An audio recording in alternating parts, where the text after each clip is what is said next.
systems are interconnected, and so a small destabilization at first may possibly lead to larger destabilization, open up more pathways for heat and water to enter into deeper subsections of the hydrate system. My personal opinion is that we really don't know enough about what's going on up there. I have read a lot of reports where the scientists writing them are very certain that terrible, catastrophic methane release could not happen. But some of these reports sound very similar to some of the reports I read many years ago saying that rapid Antarctic destabilization could not happen. So my opinion is, why don't we do more research and do our best to establish a range of possibilities so that we can get a handle on the risk. If we are just looking at, no, it's not going to happen, or yes, it is going to happen, then we really aren't creating a dialogue that narrows down the possibilities. If we look at a range and we actually start doing research and we start working together with some of these scientists that are doing the observations and some of the scientists that are doing the modeling, get some cross-pollination going on, and not be so scared about talking about a rather scary subject, then we might actually have some progress on nailing down risk. In case you're wondering, you're listening to WZBC Newton 90.3 FM. You're listening to the news at dawn. I'm your host, Herbie Pearlman, and let me hasten to remind you that any views expressed on this program are not the views of this station, its management, Boston College, the trustees thereof, or Democrats or Republicans. That should just about cover it. Here we go. Back to Radio Echo Shock. Yeah, it's still early days on that whole thing, and we hope we stay in these early days because, as you say, although it's an outlier, if we got a 50 gigaton release, as Natalia Shakova has warned could happen if a seabed collapsed or something, we'd get a big burst of warming, and we don't need that right now. Now, Robert, we talked earlier about the power of ocean currents. What is happening with warm waters entering the Arctic Ocean around Alaska via the Barents Sea? Well, we have a lot of warm water invasion throughout the Arctic region, and most of it is coming in a lot like Antarctica at the basal region. There was a finger of warm water that moved in through the North Atlantic, under the Arctic Ocean, and through the Kara and Laptev Sea over the past couple of years. And a similar invasion has also occurred through the Bering Strait. Part of this is possibly due to, well, of course, ocean warming in general, but a mechanism that transports bottom waters. I call it the freshwater wedge. Usually if you get an expanding zone of fresh water at the surface, often from either increased glacial outflow or, in the case of the Arctic, you have increased water discharge from the rivers due to increasing precipitation in the region. You end up with a kind of pumping mechanism where the fresh water expands out from the ice cap region and pushes the warmer surface waters down, and you end up with a pumping process that draws that warmer water in from underneath. Now, well, with the Arctic, we have quite a bit of warm invasion, not just from basal waters, waters at depth, warm waters at depth, but we also have strong meridional atmospheric flows, especially in the region of the North Atlantic and in the Bering region near Alaska. And both of these meridional atmospheric flows are related to persistent high-pressure ridges in those regions, which are also likely or possibly related to atmospheric conditions which have been identified by Dr. Jennifer Francis, where you end up with a weakening of the jet stream due to polar amplification. So warming in the Arctic reduces temperature differential between the northern latitudes and the middle latitudes, and so you get very wavy jet stream. And what we have seen is that the ridging has tended to occur in the same regions, primarily along the northeastern Pacific, near Alaska, near the Bering, and also in a zone near Scandinavia and on north in between Greenland and Svalbard. Right now, if you were to look at a atmospheric or a surface level wind map, you would see a powerful south-north airflow coming from Europe and moving all the way up past the North Pole, pushing surface temperatures in that region near freezing for early April, and that's rather warm for this time of year. It's about 15 to 20 degrees Celsius above average. And right now we're in a period where we've seen near record low or record low sea ice extent for the entire Arctic for about a month running. So we're in not a really good spot when it comes to the launch of melt season. You know, I'd like to move on to one of our final topics, I think, big topics, and I keep hearing new science that suggests we may be entering a new warming phase. Things have been delayed, they say, or hidden in the ocean, and now the heat is coming, this decade or the next. What have you heard about that, Robert Marston Fanny? Recently, this past year, we've had a powerful shift to positive PDO in the Pacific, or what they call Pacific Decadal Oscillation. This December, we had record positive PDO values, which basically means that the Pacific Ocean surface has been in a record warm state for, well, at least for December. And the Pacific Ocean in general has, at the surface, been very warm. This tends to dump a lot of heat back into the atmosphere because it shuts down the Pacific Ocean's ability to uptake heat from the atmosphere. So the heat just generally tends to build up more and more. During periods when PDO has been positive, rates of atmospheric warming have tended to move much more rapidly. Now, this year and last year, we are also looking at an El Nino situation, an evolving El Nino situation, which was very slow to arise, but we are currently in an El Nino for the central Pacific at this time. And right now, we are looking at a very strong Kelvin wave. A Kelvin wave is a subsurface ocean heat anomaly spike for the equatorial Pacific region, and is often an indicator of warming, future warming at the surface. So strong Kelvin wave is a leading indicator of future surface warming. And the Kelvin wave that we're looking at now, as of today, is as strong as the Kelvin wave we saw at the beginning of last year. And so we're looking into the mouth of likely a heightening El Nino situation in the Pacific. And what that means is that this year we will almost certainly see a near record warm year or a record warm year again. So we could see a back-to-back record warm year for 2015 and 2016. Now, if the Pacific Ocean has switched into the warm PDO phase, warm Pacific Decadal Oscillation, then we may be looking at a much more rapid rate of atmospheric warming over the next couple of decades. So what we've seen on average is about 0.15 C, 0.2 C per decade. We could be looking at a far more rapid pace of warming. Some of the scientists, including Michael Mann, have indicated that this pace of warming could be rather rapid.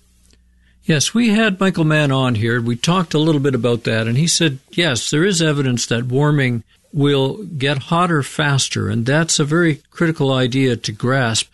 Look, Robert, suppose we have a warming event of some kind in a single year or over 3 years. What do you imagine that would look like? What would we experience? Well, if we had very rapid warming in a single year, you're looking at more intense droughts in certain regions, more intense rainfall events in certain regions, and you're also looking at weather instability in the sense that you're looking at potentially very rapid change from one condition, one persistent condition to another. So, for example, regions that have experienced persistent drought for a long period of time may switch very rapidly to a deluge kind of situation that lasts for a month or two and then results in record rainfall that has not been seen before. In addition, if you have rapid warming like that, especially in conjunction with El Nino, you can tend to see some situations that are similar to traditional El Nino, but then amplified by the additional warming. So if you're looking at India now is in a situation where the monsoonal moisture is increasingly in doubt, even during normal years. So if you get a period of strong El Nino rapid warming there, you could see an enhanced disruption of the Asian monsoon in that region. If you have very rapid warming, you can have areas of basically pools of extremely warm air that become isolated or cut off under very large high pressure systems. We've seen instances similar to this, for example, in Europe or in Russia in recent years, but I think that we're at increased risk of seeing extraordinarily powerful heat dome systems in an age of rapid warming. Yeah, in Russia, I think it was in 2010, they lost over a third of their wheat crop. They stopped exporting wheat, which added to world food prices, which added to world food instability and riots in some parts of the world. And then we had thousands die in Europe. So I think there are these tipping points, if you will, within societies where just a small amount of extra heat can show a weakness, whether it's in our agricultural system or the way we treat old people, as it turned out in Paris. That was the situation there. No air conditioning and older people not able to look after themselves. Well, I think, Robert, that some climate hawks would like to see a really visible heat wave. At least that might galvanize the world and its leaders into action. Could it be a good thing in a way? I don't know. My personal opinion is there's enough going on now that people should already be concerned. People should already be galvanized. The primary problem that we have is, well, we talk about climate change denial, but I think that we can accept climate change denial not just as a political entity, but something that we are all, to some degree or another, guilty of. We don't want to see these things happening. And so there's a degree of just cultural resistance, regardless of political resistance. And I think we really need to be honest with ourselves and just start looking at the situation as truthfully as possible, developing a sense of urgency. In my opinion, a sense of dire urgency is necessary, and stop talking about the things that we can't do. We need to start talking about the things that we can do and start working on the issue of problem solving, of helping as many people as possible, of setting aside resources to deal with a problem, to develop a rapid transition away from carbon emissions of the kind which are just catastrophic, and of potentially preparing for at least not the worst case scenario, but some of the worser potential events that we may be looking at coming down the road. There was a similar kind of malaise. I guess malaise might just be the best word. There was a similar kind of malaise prior to the events in the early 2000s, where the intelligence community was, well, yeah, we know there's a problem. We know there's probably going to be an issue. We had, say, for example, escalating bomb threats, things like that. But from a societal standpoint, there was this sense that, well, we can't do anything about it. And then after the events, there was all this effort and galvanization. Well, the thing is, if we wait until the event with climate change before we galvanize, there's a very high risk that we won't have the resources necessary to deal with the problem. So we should really be very concerned. I grew up on the Atlantic Ocean, and when a storm was rolling in, we'd have these outliers. And if it was a very strong storm, you would get this sense of layering. So the first set of storms would hit, and they'd be pretty bad. But it wouldn't be so bad. You'd have some gusty winds, maybe some limbs break off the trees. But as you looked out into the ocean, you could just see these rings of increasing darkness. And that's what we're looking at with climate change. We're looking at layer upon layer upon layer of increasing difficulty.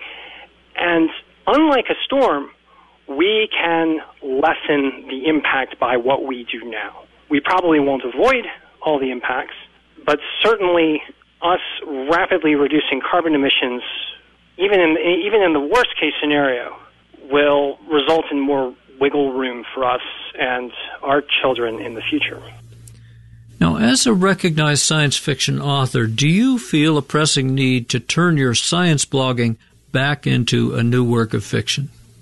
Well, I have been working very hard on the nonfiction aspect right now, but I have certainly in my spare time been continuing to write for the Luthiel Song series and continuing to inform my fiction with reality, with fact.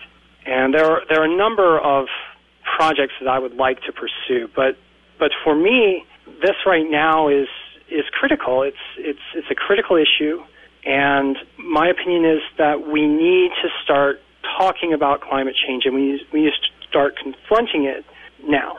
And hopefully I'll have the luxury to write more fantasy and science fiction in the future, but until I see more of a response from the mainstream press and more of a response from those who have both benefited the most from our society and have the most responsibility, then I'm not going to stop with my current focus. Robert Scribbler's blog has turned into kind of a quiet monster. It's become really popular with those in the know, kind of a thought leader thing, and I also appreciate the community of informed commenters that has built up around it. How does this blog fit into your life? Is it consuming a lot of time, and how can you afford to do it? Well, it does. It consumes an awful lot of time. I tend to go in spurts where I will get very involved with the blog. I will write a number of articles, and I will do my best to respond to many of the commenters. I think that the dialogue itself is as important as the articles, because it gets people talking about the issue of climate change, hopefully problem solving, and at the very least dealing with some of their fears in a manner that makes them more manageable. It's, in my opinion, always the thing that is not talked about, the thing that is not looked at, that becomes overwhelming and it just grows as you run from it. But after those spurts, I tend to go back into research and write for future blogs, and the blogs have gotten relatively involved, requiring more and more research as I've gone. So I also do travel and other events relating to my fiction, so that's basically to keep my head above water. But right now I'd say the blog is certainly a priority. As this radio show is for me, I can sympathize. I find myself spending more time on research than I thought possible. I feel like I need to educate myself enough to pass on what the guests have to offer, and usually that's more than I can offer, So I'm wondering, is there anything else that you would like to say to our listeners as we wrap up here today? Well, I would just say that do what you can to get involved. Even if you're just commenting and providing research or reposting articles on other sites, you're helping to inform others.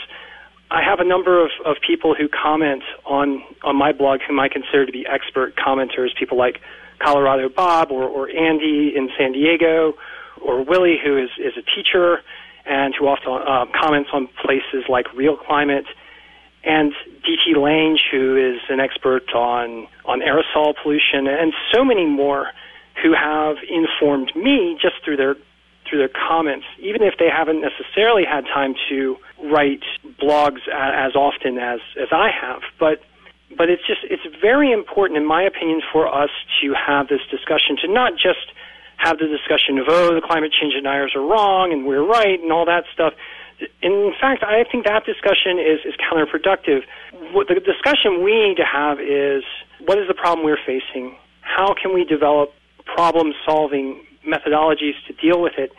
And how can we help each other? How can we support each other in what is obviously going to be a long, drawn-out, and rather difficult process? It's a mission. Absolutely. Yeah. From Washington Grove, Maryland, we've been talking with science fiction author, emerging threat specialist, and climate blogger extraordinaire, Robert Marston Fanny. In literature, he's best known for the science fiction series called Luthiel's Song. Find out more about that at luthielsong.com or Luthiel's Song on Facebook. His previous Radio EcoShock interview titled, I Have a Confession to Make, continues to be downloaded by people all over the world. You can find links to all of that in my blog at ecoshock.info. And, of course, just Google Robert Scribbler's blog or go to robertscribblerwordpress.com. To keep tuned into the stories most of the media fail to cover and that we've been talking about today, it's on my regular must-read list. Robert Fanny, thank you so much for joining us. Thank you, Alex. It's been fantastic. I'm Alex Smith for Radio EcoShock.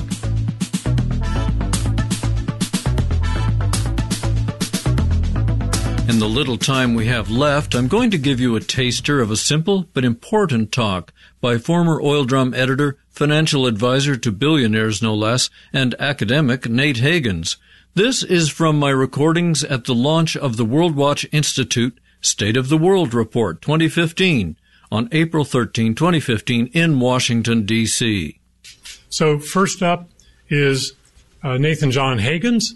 Nate Higgins is a recovering hedge fund manager.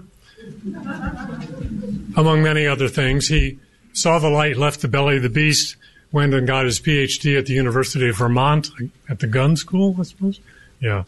He's the former lead editor of the late lamented website, The Oil Drum, if any of you are familiar with that, on energy topics and everything related, which means just about everything. He's on the boards of the Post-Carbon Institute and a variety of other groups, and is co-founder of the Bottleneck Foundation. He currently teaches human ecology at the University of Minnesota. Please welcome Nate Higgins.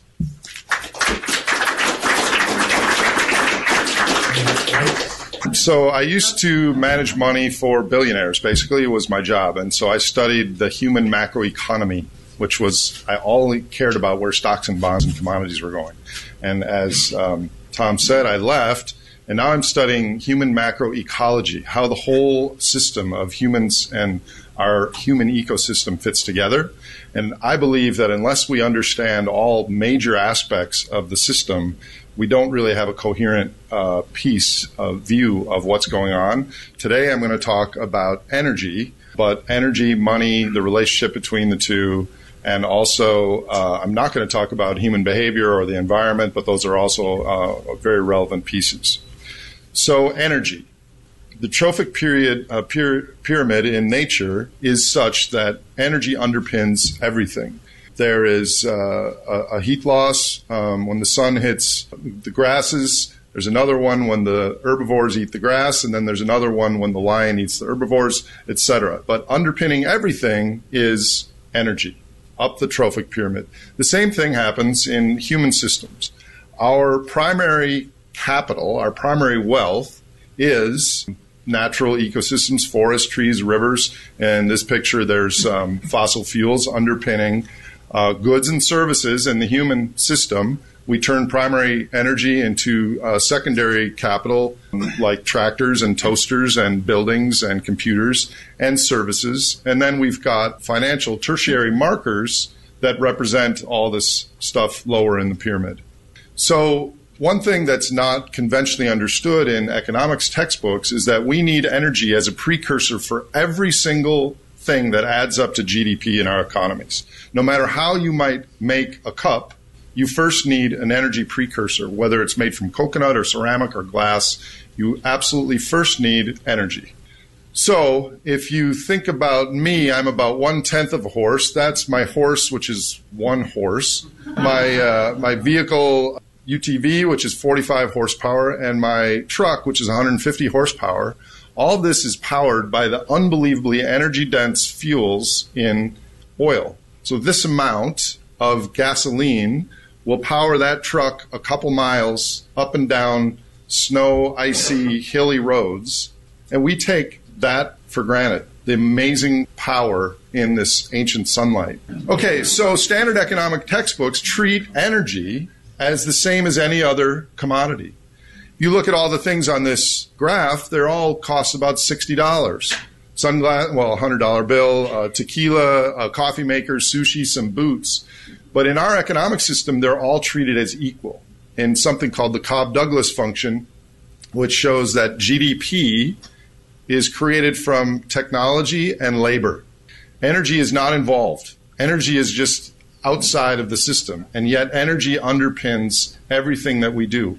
1 barrel of oil, and if you forget everything that I'm going to say in my talk, if you remember this, it's an important point. 1 barrel of oil has 5.7 million BTUs worth of energy. That translates to 1,750 kilowatt hours of human labor. That means Tom or I digging ditches or putting up roofing or carrying wheelbarrow loads of stuff, we can do 0.6 of 1 kilowatt hour in 1 day of work, a 9-hour day. So 1 barrel of oil substitutes 10 to 11 years of human labor. The average American salary is $45,000, so there's $500,000 of labor is substituted from 1 barrel. So if we look at the average number of the cost in the left column, the cost to generate 1 kilowatt hour of work for an average human is average American is $260. Okay? Versus gasoline at $2 a gallon is 5 cents. So this story of how our co-workers in our society are made from fossil carbon is largely one that is not recognized. So this amazing energy subsidy that we get from coal, oil, and natural gas, not talking about externalities yet, really is the story of higher wages, higher profits, lower price stuff, and a dramatic increase in population the last couple of hundred years. This is where Nate Higgins explains, through the lens of energy, why real growth ended in the 1970s for most people in Western countries. Since then, as the cost of getting energy goes up, more poverty is created. We're all experiencing it. At this point, about 40% of Americans, for example, are pretty well broke, and 52% don't have enough savings to survive 3 months out of work. It's about the same in Canada and Britain. GDP may go up, but real wealth is declining, except for the favored few, and that's a fact that is hidden by ever-increasing debt. It's easy to understand with this speech. I invite you to listen to Nate Higgins' full 25-minute talk at the World Watch Institute. You can download it as a free MP3 file from my blog at ecoshock.info, or listen to it directly on the Radio EcoShock SoundCloud page. Meanwhile, we'll zip forward to Nate's quick summary of his presentation. Summary. Energy is what we have to budget and spend. Money is just a marker for energy and primary capital. Fossil fuels have been so cheap that we replaced many tasks humans used to do and made enormous profits, wages, and cheap-priced goods. Number 3, fossil extraction costs are going up, so wages, profits going down, and prices up. For most people, growth is already over. Everything we do will become more expensive over time if we cannot reduce the energy inputs faster than the extraction costs rise.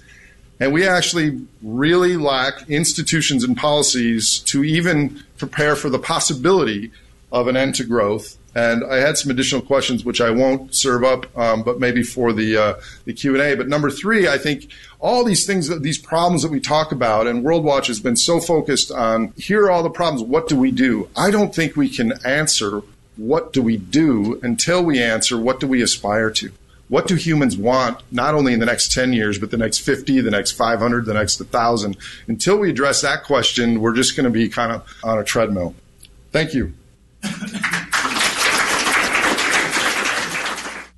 That was just a small taste of a talk given by Nate Higgins at the World Watch Institute launch of their 2015 State of the World report. Download Nate's full 25-minute talk from my weekly show blog, published Wednesdays at ecoshock.info, or listen directly on the Radio EcoShock SoundCloud page, also posted Wednesday. Get all the details with some video and the full World Watch report, if you need it, at worldwatch.org. Hey, we've used up all the time there is for this week. Thank you so much for listening to Radio EcoShock and for caring about our world.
there I buy, so lie to the merchant ships.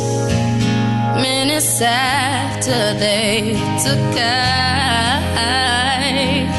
from the bottomless pit, but my hand was made strong by the hand of the Almighty.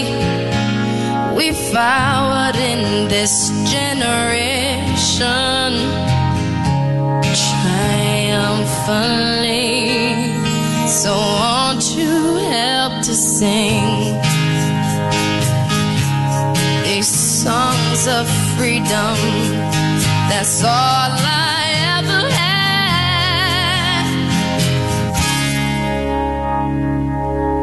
Redemption songs, redemption songs. Emancipate yourself from mental slavery. None but ourselves can free our minds. Have no fear for atomic energy, 'cause none of them can stop at the dime. How long shall they kill our prophets while we stand aside and look? Some say it's just part of it. We've got to fulfill the book. So won't you help me sing these songs of freedom? That's all I ever had. Hey, redemption songs. That's all I ever had. Redemption songs. These songs of freedom. Redemption songs. These songs of freedom.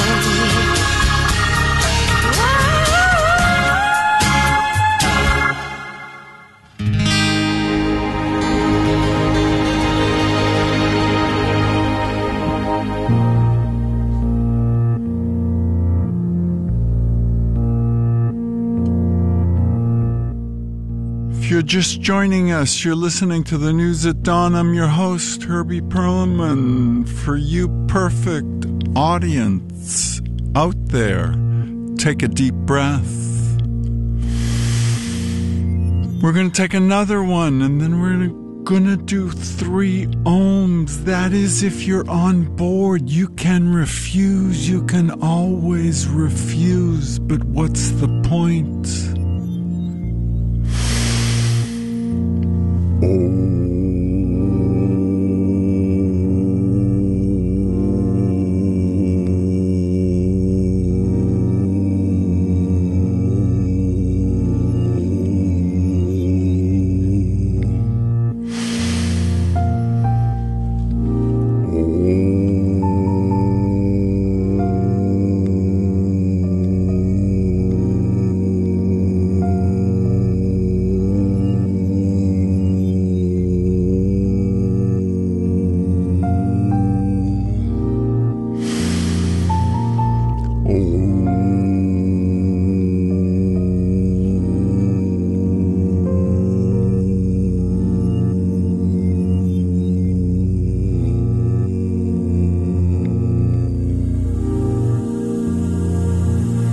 Now you got to admit, if you did it,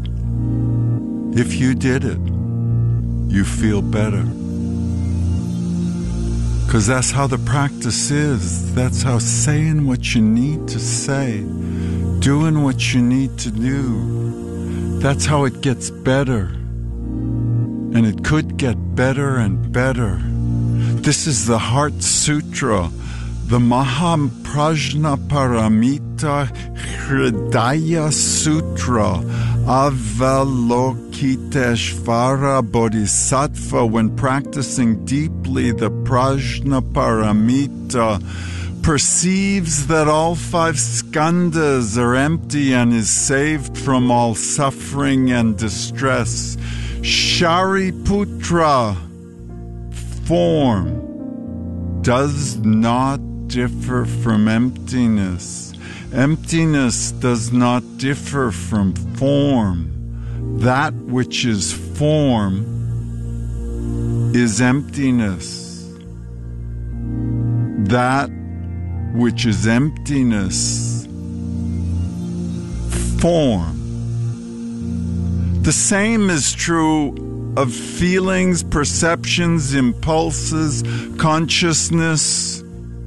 Shariputra, all dharmas are marked with emptiness. They do not appear or disappear, are not tainted or pure, do not increase or decrease. Therefore, in emptiness, no form, no feelings, perceptions, impulses, no consciousness. No eyes, no ears, no nose, no tongue, no body, no mind, no color, no sound, no smell, no taste, no touch, no object of mind, no realm of eyes, and so forth, until no realm of mind consciousness.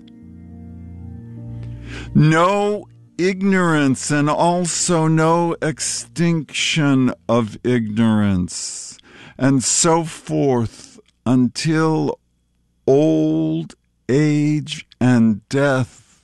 No, no, no, nete, nete, gate, gate, paragate, parasamgate, bodhiswaha. Ha.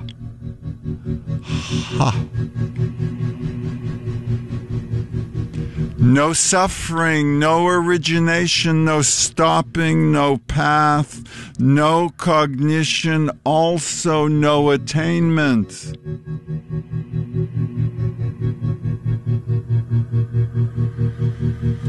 No attainment with nothing to attain. The bodhisattva depends on prajnaparamita, and the mind is no hindrance. Without any hindrance, no fear exists. Far apart from every perverted view, one dwells in nirvana. In the three worlds of past, present, and future, all Buddhas depend on prajnaparamita and attain anuttara samyak sambodhi. Therefore, know that prajnaparamita is the great, transcendent mantra, is the great, bright mantra, is the utmost, penultimate, supreme mantra. Able to relieve all suffering, and best of all, it's true, not false. So proclaim the Prajnaparamita Sutra mantra, proclaim the mantra which says, Gate, gate, paragate, parasamgate, bodhisvaha, ha, ha. Gate, gate, paragate, parasamgate, bodhisvaha.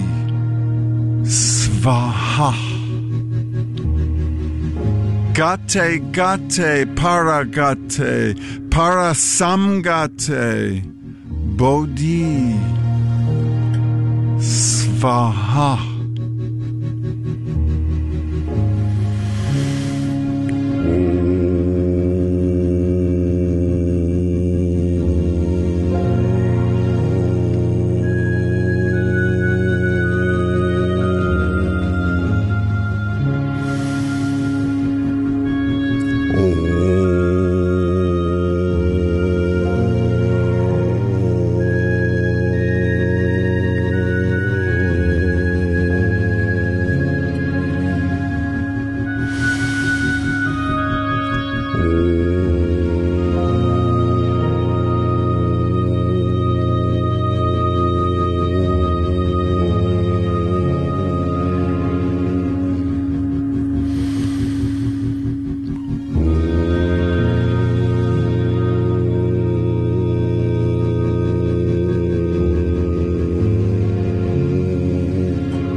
Yes, there I buy, so lie to the merchant ships.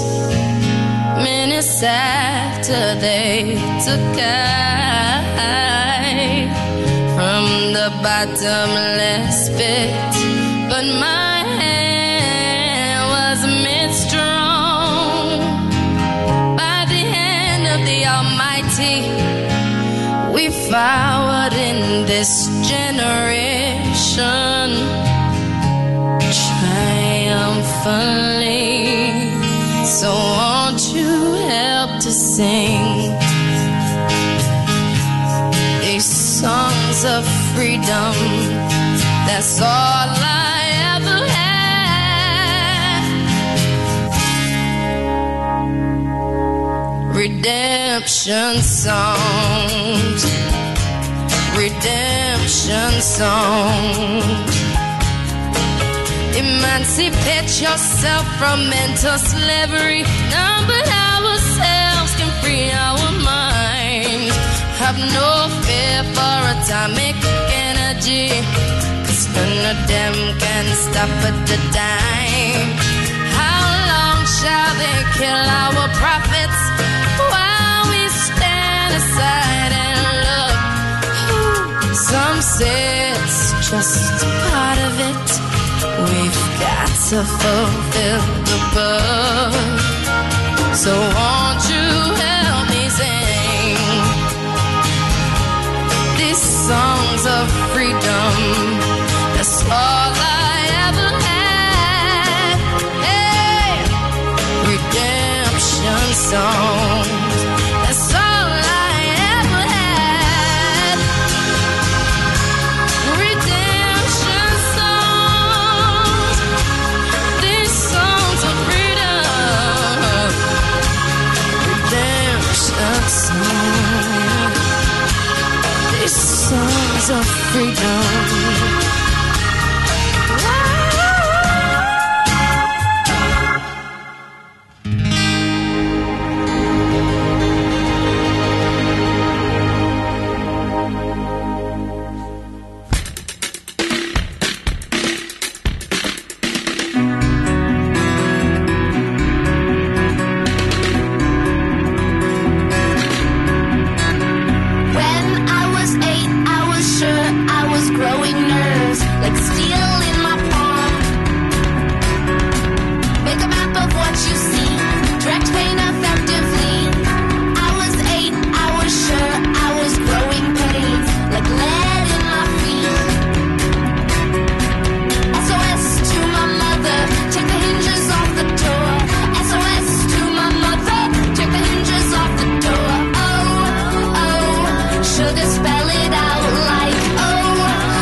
This is from local poet Thomas O'Leary.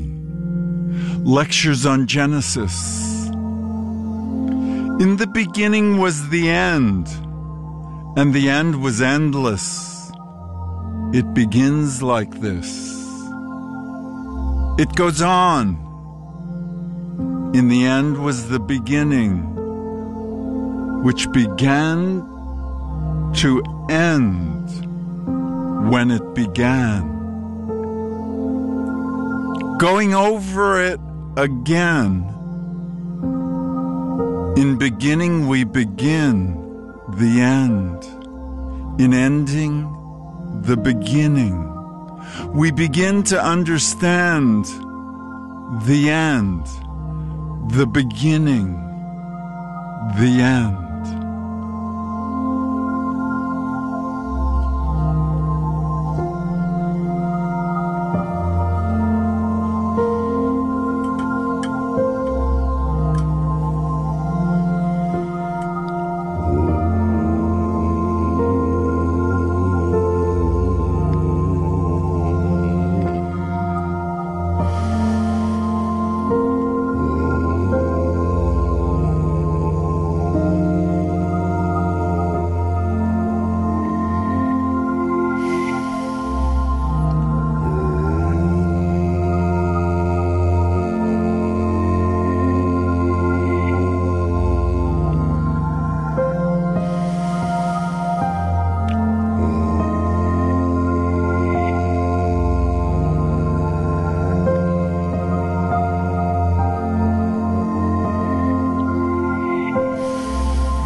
From Max Blumenthal's Goliath, Life and Loathing in Greater Israel, The Exodus Party, Chapter 73.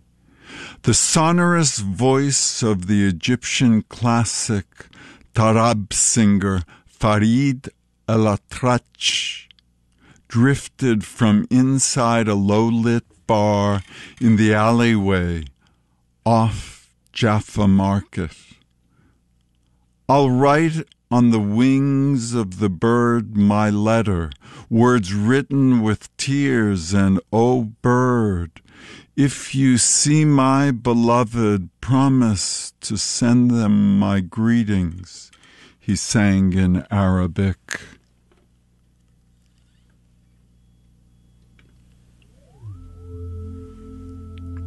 The single-story storefronts and cobblestone lanes of the old Palestinian market area had been transformed into a conglomeration of trendy bars and upscale apartments under the direction of Tel Aviv Mayor Ron Huldai and the commercial developers who backed him.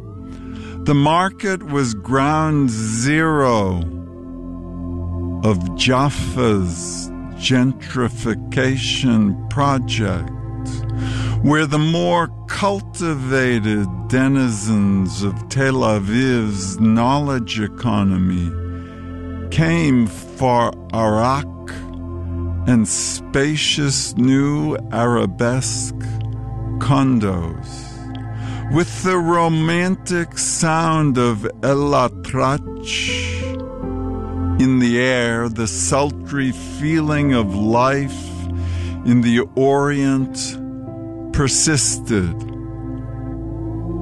but without the Arabs who made it so uncomfortable. Deep inside the market, I arrived at a table at a bar called Pu'ah to find a small international group at a long table. At the head of the table was Edo M., a 28-year-old Tel Avivian computer expert on his way out of the country. He wore a black and white Palestinian keffiyeh around his neck.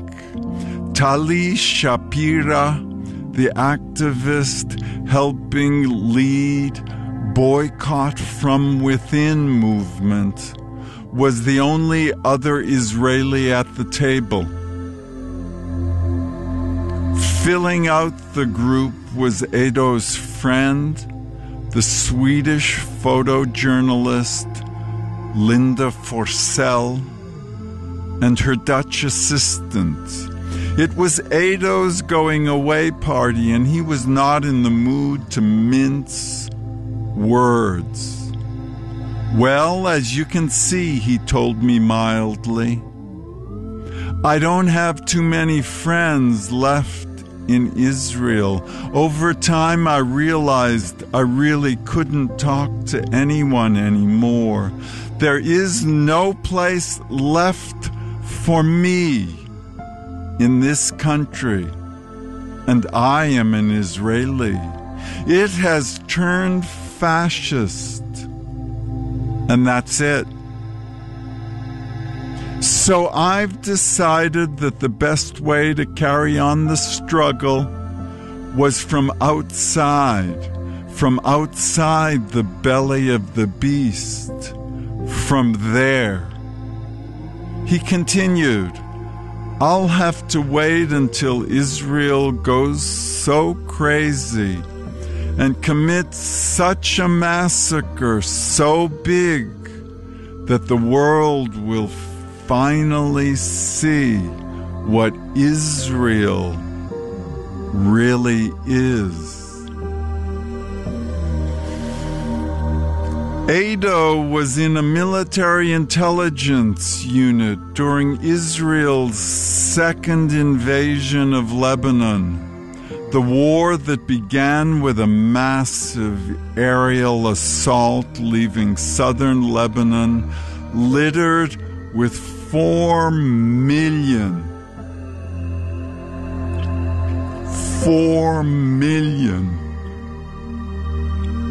cluster munitions.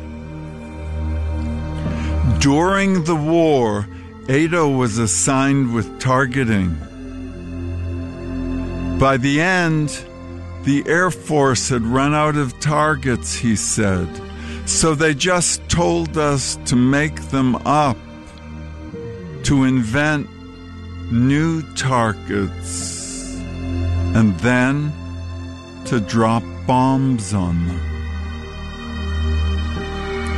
As his military service drew to a close, Edo began tearing his wisdom teeth out one by one.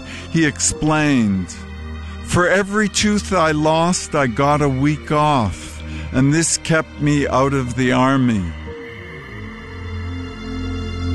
Next, he asked his friend to break his leg with a wooden plank to get more time off.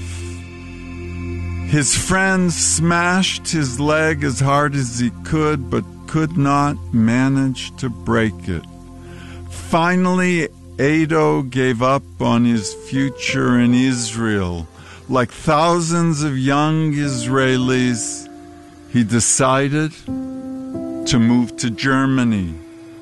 With easy access to second passports, a luxury most Mizrahi Israel citizens who emigrated from Arab countries do not enjoy, Israel's Ashkenazi middle and upper classes have escaped the claustrophobic atmosphere of the country of their birth in droves. According to current Israeli government estimates, as many as 1 million Israelis, a full 13% of the population, now live outside Israel, an increase of almost 700,000 since 1980. While similarly high proportions of the population from deeply impoverished, war-torn states like Mexico and Sri Lanka lived in foreign countries, few, if any, industrialized nations shared Israel's emigration problem.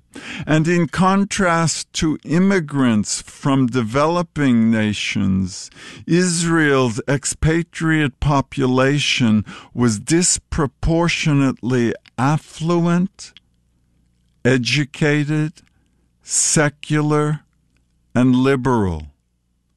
The exodus of Israelis is the greatest and most immediate demographic threat the Jewish state faces.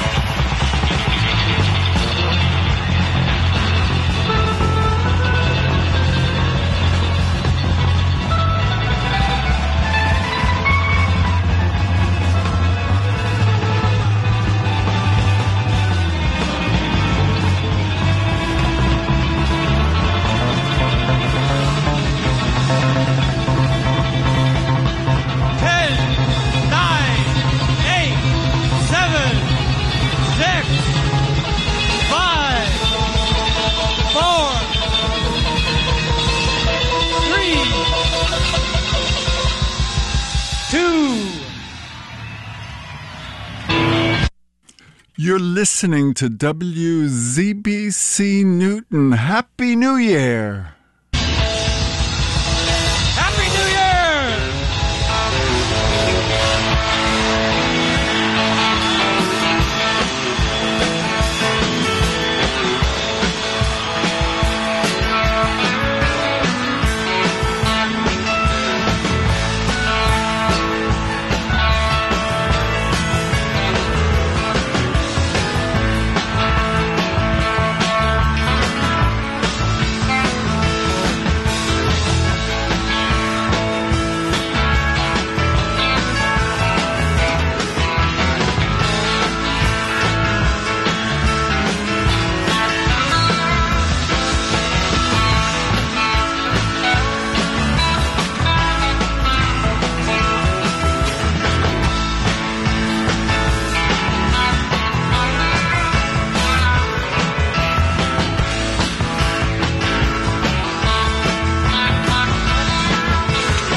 You're listening to WZBC Newton. Happy New Year!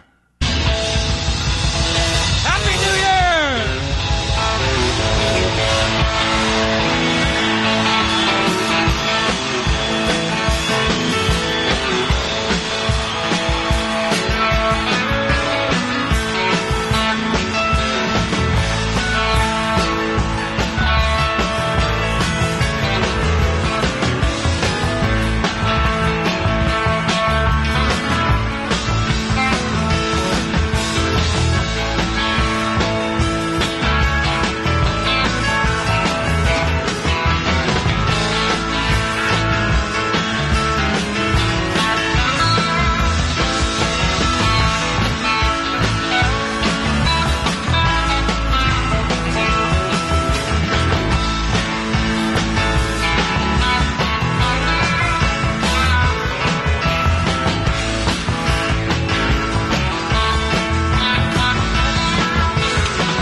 sunshine daydream. Walk you in the tall trees, going where the wind goes, blooming, blooming like a red rose. Now come on over, sweetie. Light out, singing, I got you in the morning sunshine. Sunshine daydream, sunshine daydream. Now come on over, daydream, sunshine daydream. We're coming from a sweet dream, sunshine daydream. Reading in a cold stream, roll on out your window. And going, going where the wind goes. They're never gonna miss us. Right out saying I got you in the morning sunshine. Sunshine daydream. Sunshine daydream. Sunshine daydream. Sunshine daydream. Sunshine daydream. Sunshine daydream. Well, come on over, daydream. Sunshine daydream. Come on, sweet dream. Sunshine daydream. Gonna sunshine daydream. Sunshine daydream. Sunshine daydream. Sunshine daydream.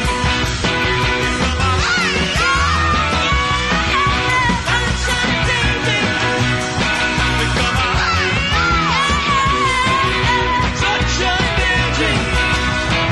Come on, over. Sunshine daydream. Sunshine daydream. Sunshine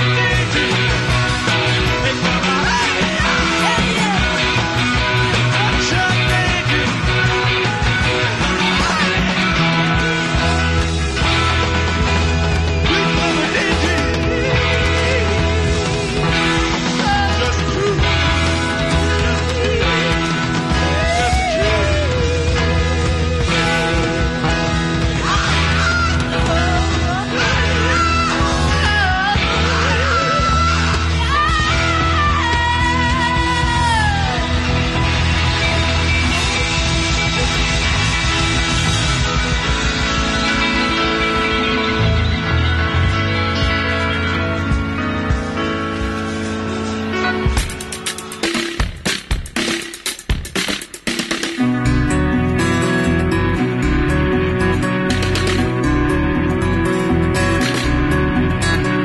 When I was 8, I was sure I was growing nerves like steel in my palm.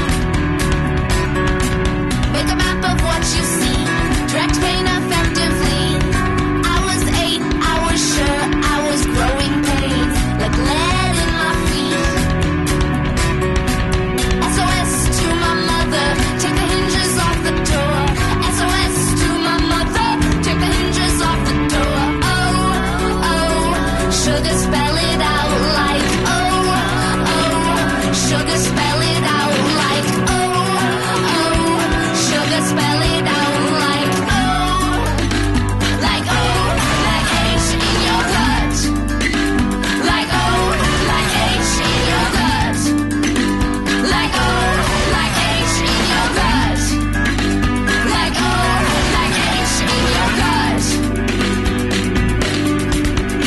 In your gut.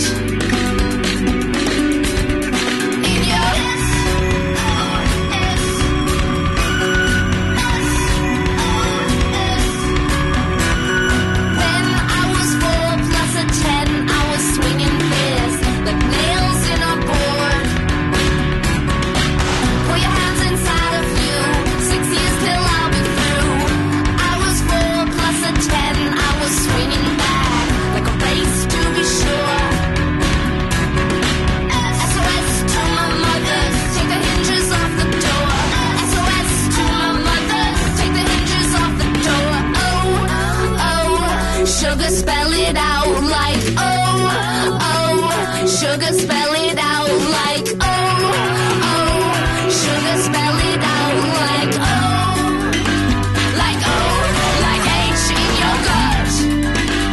Like oh, like H in your gut. Like oh, like H in your gut. Like oh, like H in your gut. In your gut. In your gut. In your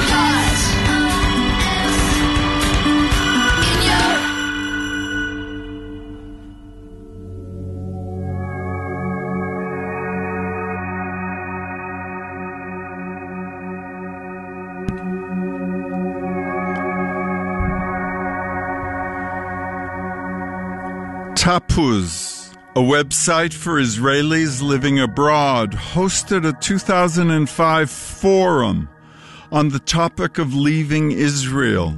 According to the site's administrator, Limor Abyss, the most frequently cited explanation for why they left was, "The question is not why we left, but why it took so long to do so."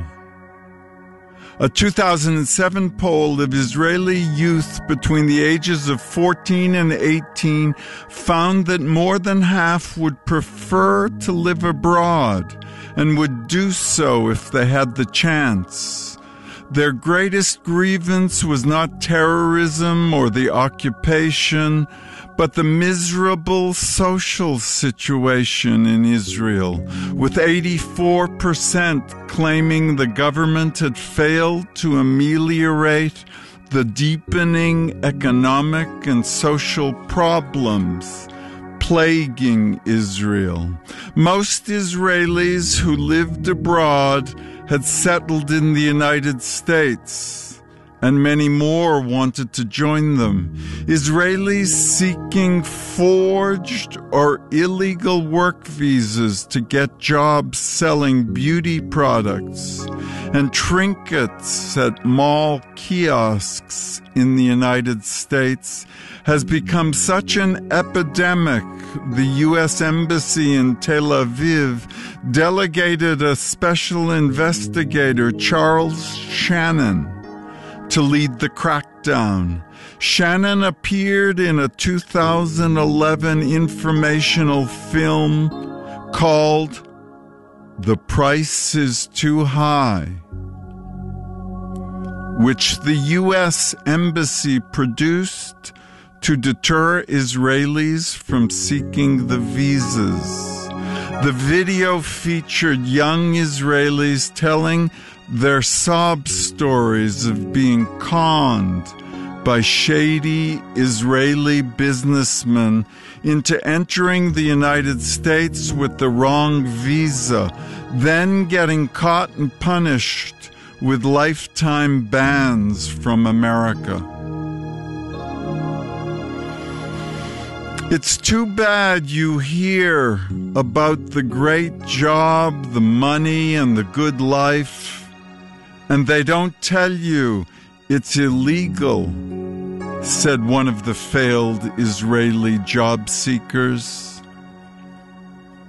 The Israeli government also disseminated propaganda films to sway Israelis against the lure of life in the United States.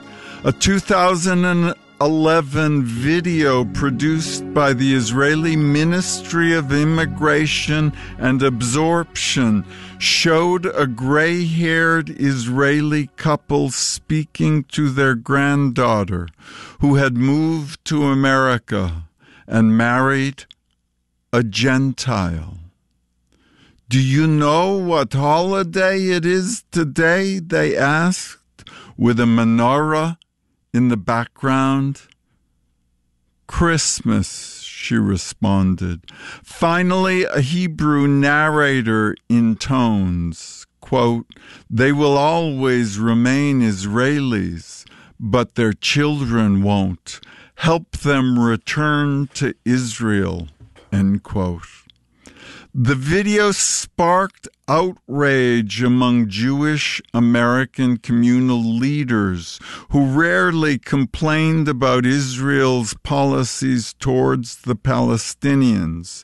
In a rare act of dissent, they lashed out against Prime Minister Benjamin Netanyahu. Ultimately, Netanyahu, who was raised in the Philadelphia suburbs and whose second wife was American, gave in to the pressure and ordered the videos removed. Though the United States remained the favorite country for Israeli emigres, Germany had emerged as the choice destination for the younger, artsier set, and for committed leftists like Ado. You can't make this shit up. As many as 50,000 Israelis have applied for German citizenship, and some 100,000 already held a second German passport.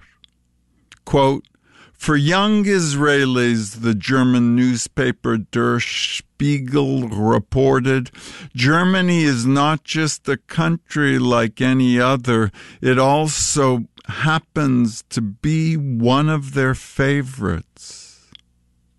End quote. And Berlin, with an Israeli population of 15,000, was their utopia. The Alte Neuland they could not find in Tel Aviv. As Der Spiegel put it, quote, the city from which the final solution was once managed now lures Israelis with its cheap rents and the promise of life in an exciting city that never sleeps. Nati Ornan, an Israeli musician who made the move to Berlin, told Haaretz, I don't look for a caring attitude here, but I get it here more than in Israel. Berlin is no utopia, but it is sensitive toward the other because of the Holocaust. In Israel, there was no such catastrophe to make people realize an individual's life has great value, end quote. He explained, when I go running in the street, people over 90, all about whom I can surmise where they were during the Holocaust, applaud me. In Israel, in contrast, I see how Holocaust survivors are treated. There is respect for the old and weak here. They are treated properly. Society cares about them. End quote. For his part, Ado found fulfillment in Freiburg, getting engaged to an attractive blonde woman and settling comfortably in the atmosphere of the southwestern German city that boasted a reputation as the most eco-friendly city in the world. Another Israeli who had settled in Germany, Yossi Bartal, told me Berlin had become a hotbed of Israeli-led radical left-wing activism.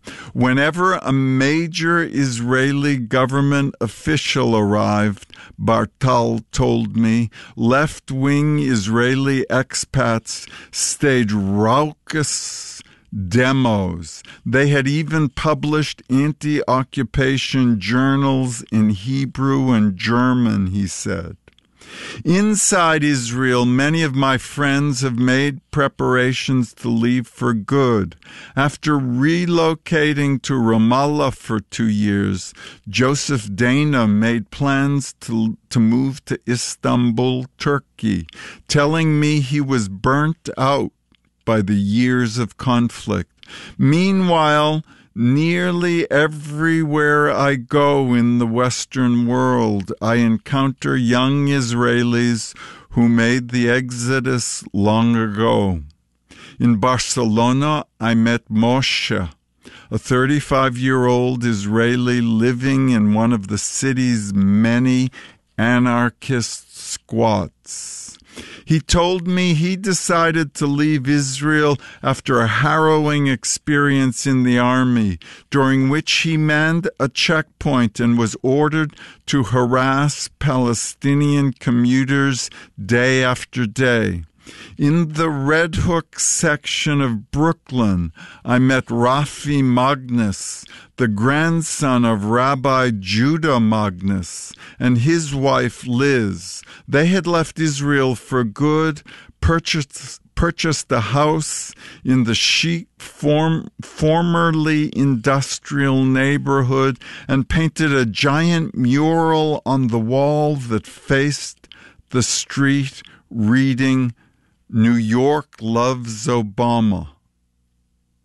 I call ourselves luxury refugees, Liz Magnus told me.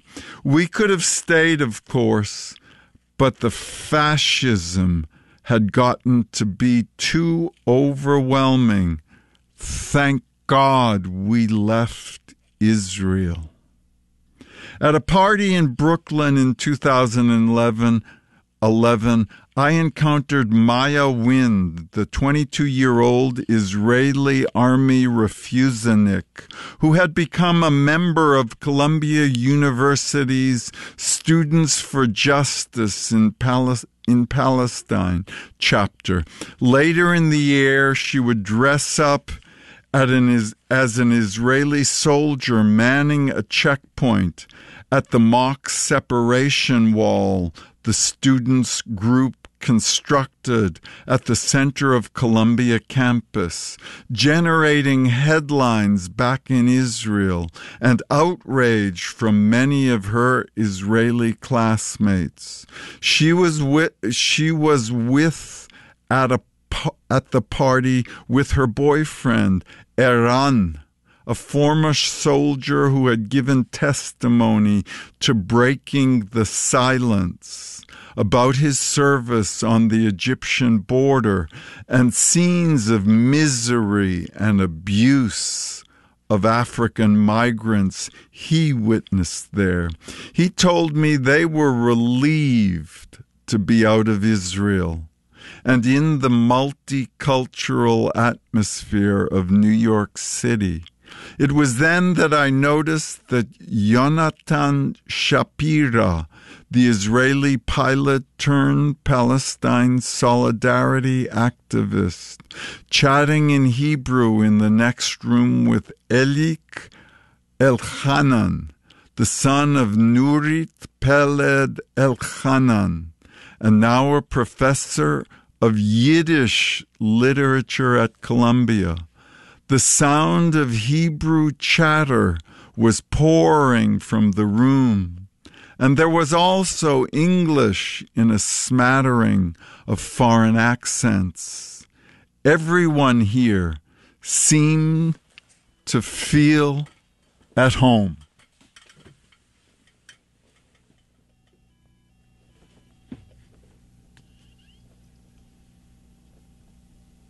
I'm not sure either. Hello?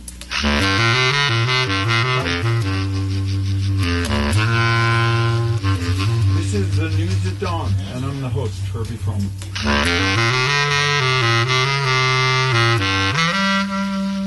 Okay? See ya.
much I love you.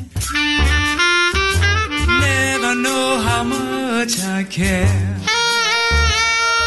But when you put your arms around me, I get a fever that's so hard to bear. You give me fever when you kiss me, fever when you hold me tight.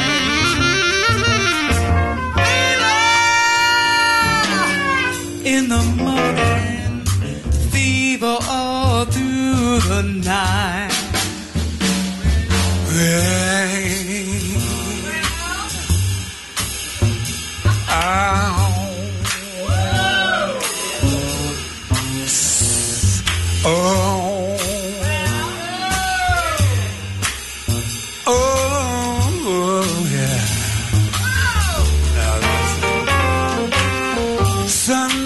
Up the morning, moon lights up the night. I light up when you call my name, 'cause I know you're gonna treat me right. You give me feel when you hold me, fever when you kiss me tight.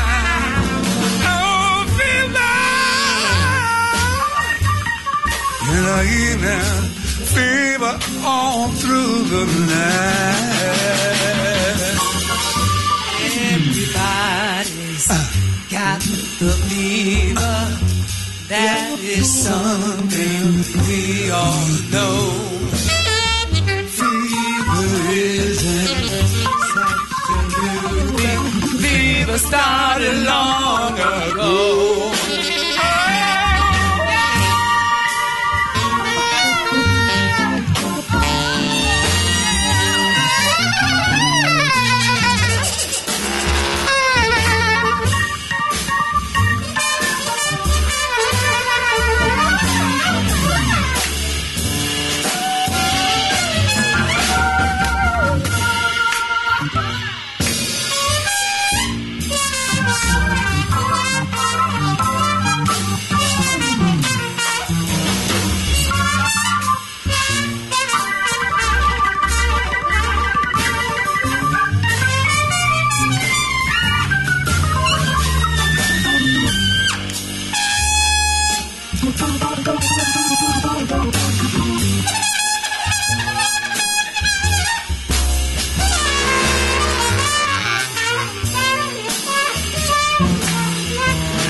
Romeo loved Juliet.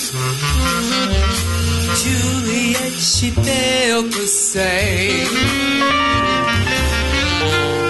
When he put his arms around her, he said, Julia, you know you're my flame. You give me fever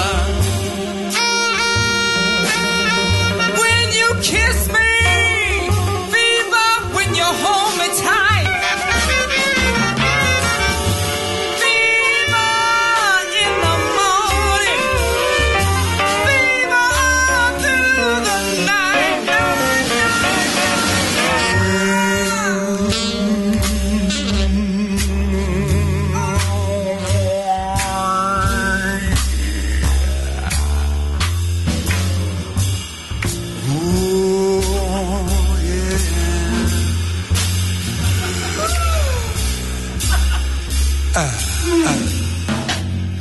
Captain Smith and Pocahontas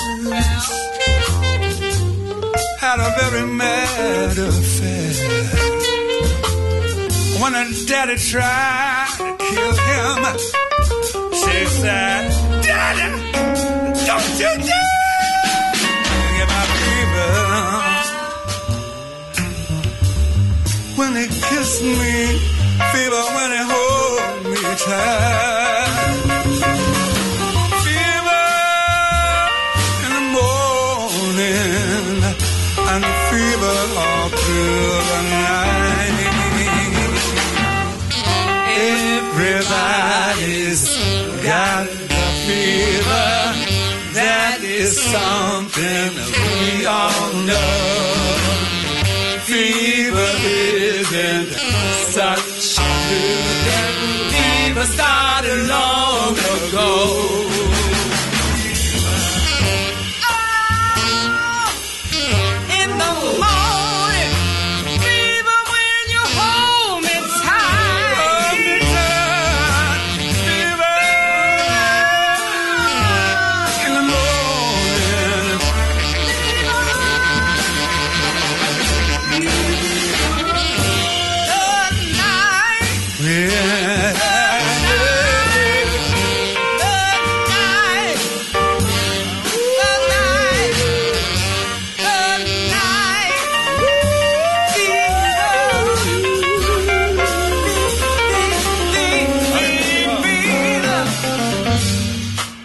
Listen to my story. Here's the point I'm trying to say. Chicks up on fever. Give you fever. Well, be it Fahrenheit or centigrade, they give us fever. When you kiss them, fever when you live in love.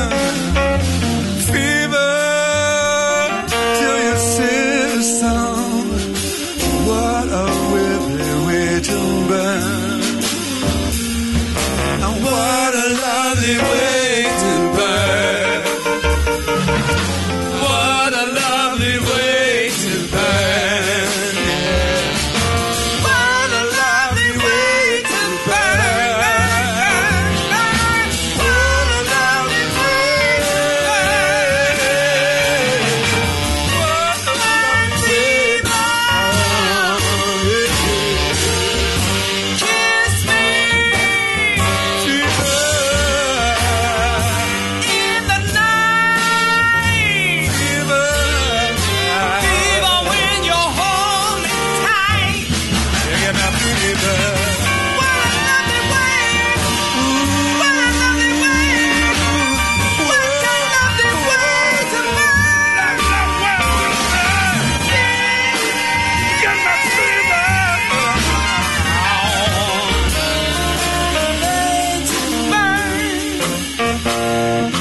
What a lovely way to burn.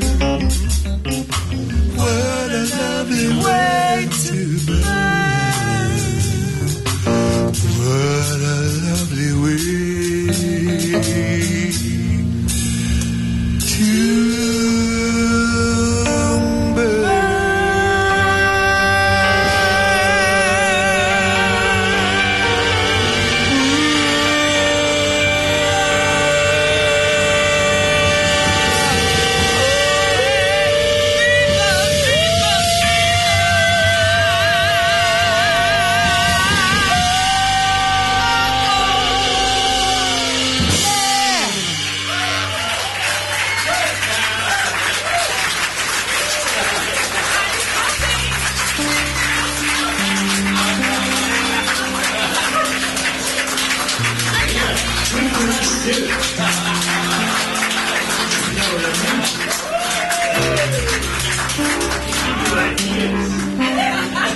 That was Dr. Stan. He's one of the 36. A very good Jew, that Dr. Stan. I know him well. And his band, as you can hear, is very, very, very, very. And on that saxophone is that man Stan, that other man Stan. It's been inspiring morning. We got a little more left of it. Let's go back to something.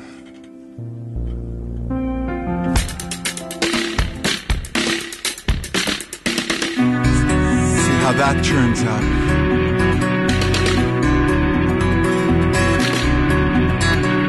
When I was 8, I was sure I was growing nerves like steel in my palm. Make a map of what you see, direct pain effectively. I was 8, I was sure I was growing pains like lead in my feet. SOS to my mother, take the hinges off the door. SOS to my mother, take the hinges off the door. Sugar, spell it out like sugar, spell it out like sugar, spell it out like like H in your gut, like H in your gut,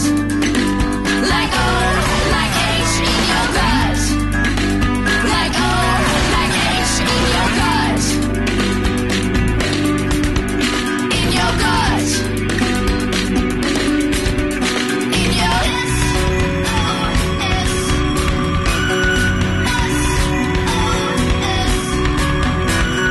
When I was 4 plus a 10, I was swinging fists like nails in a board. Pull your hands inside of you, 6 years till I'll be through. I was 4 plus a 10, I was swinging back like a race to be sure. SOS to my mother, take the hinges off the door. SOS to my mother, take the hinges off the door. Sugar, spell it out like sugar, spell it out like sugar, spell it out like like H in your gut, like H in your gut, like H in your gut, like H in your gut, in your gut, in your gut, in your.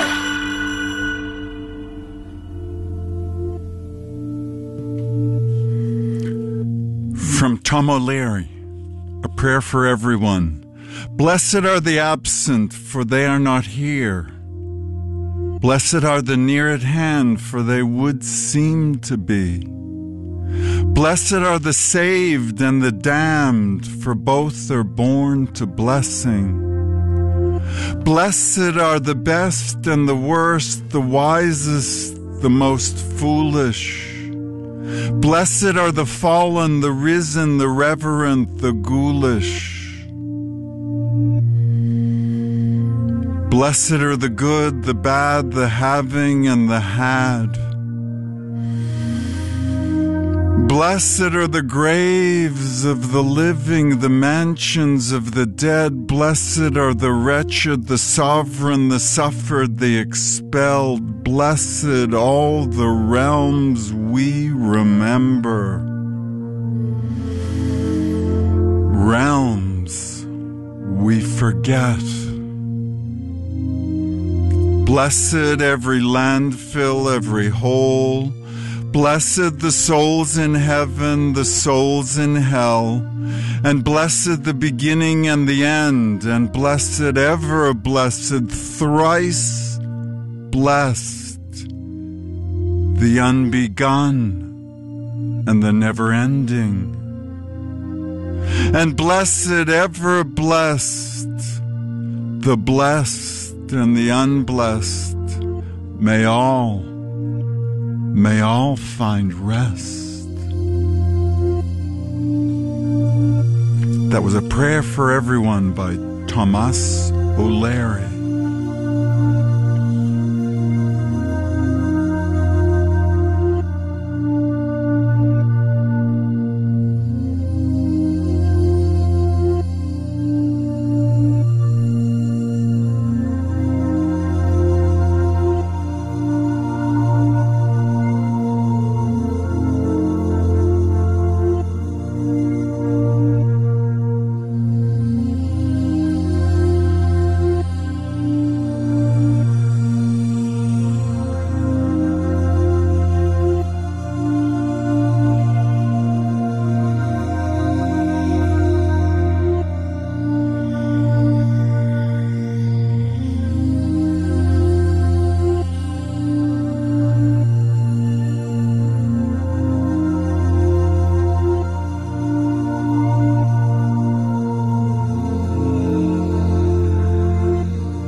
What is your original face before your mother and father were born?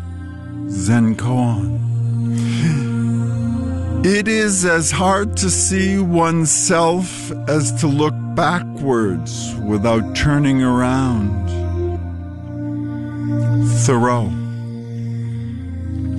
Search back into your own vision. Think back to the mind that thinks.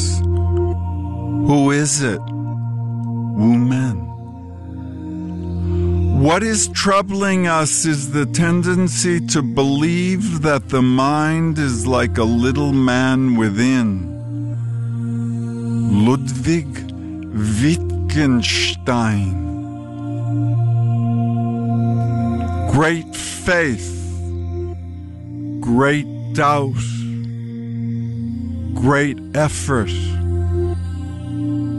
The three qualities necessary for Zen training.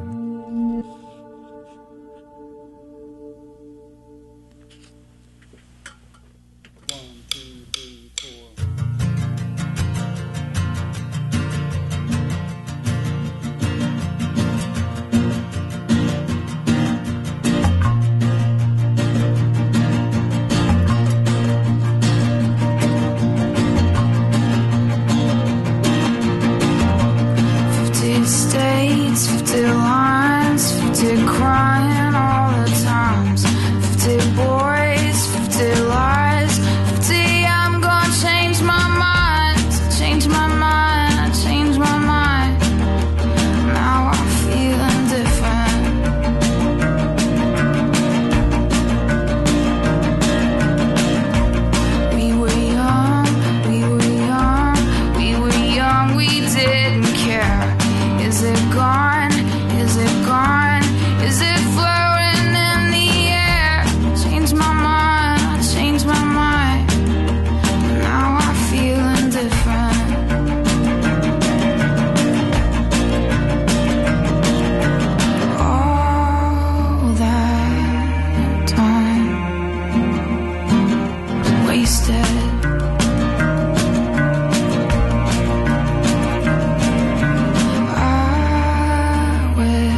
monk brought 2 potted plants to his master.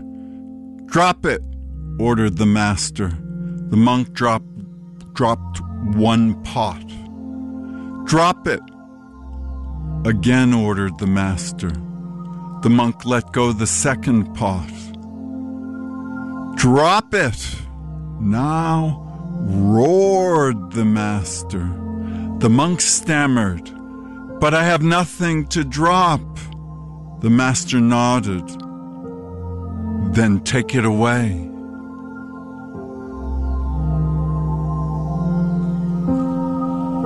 Get rid of the self and act from the big self. Zen saying. The true value of a human being can be found in the degree to which he has attained liberation from the self.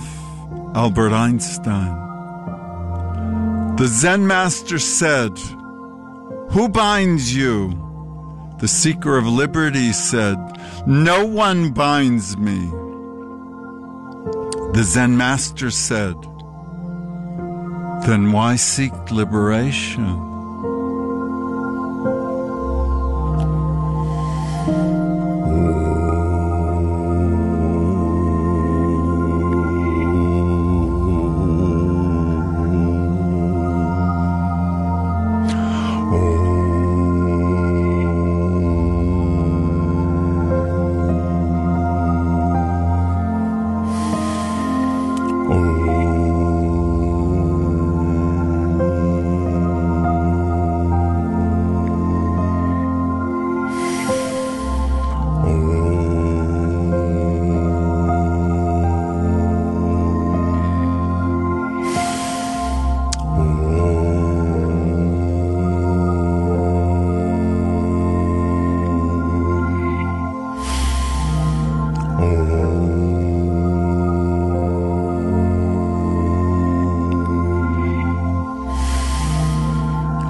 had a dream I stood beneath an orange sky.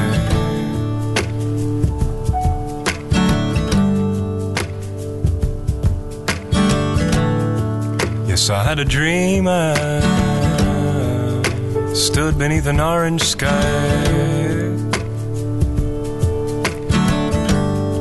with my brother standing by. my brother standing by.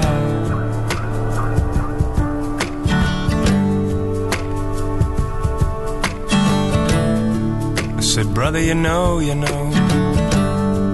it's a long road we've been walking on.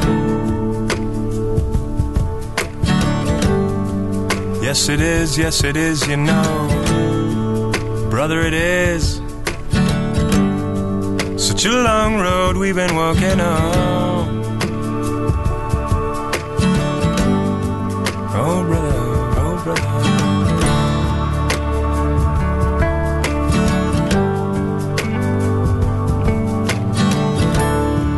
And I had a dream, I stood beneath an orange sky,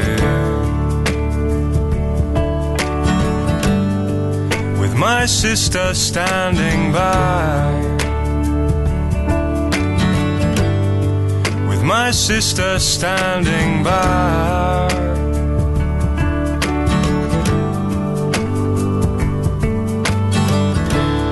I said, here is what I know now, sister, here is what I know now, goes like this.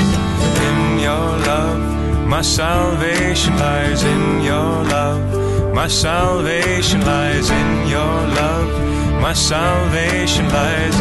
In your love, in your love, in your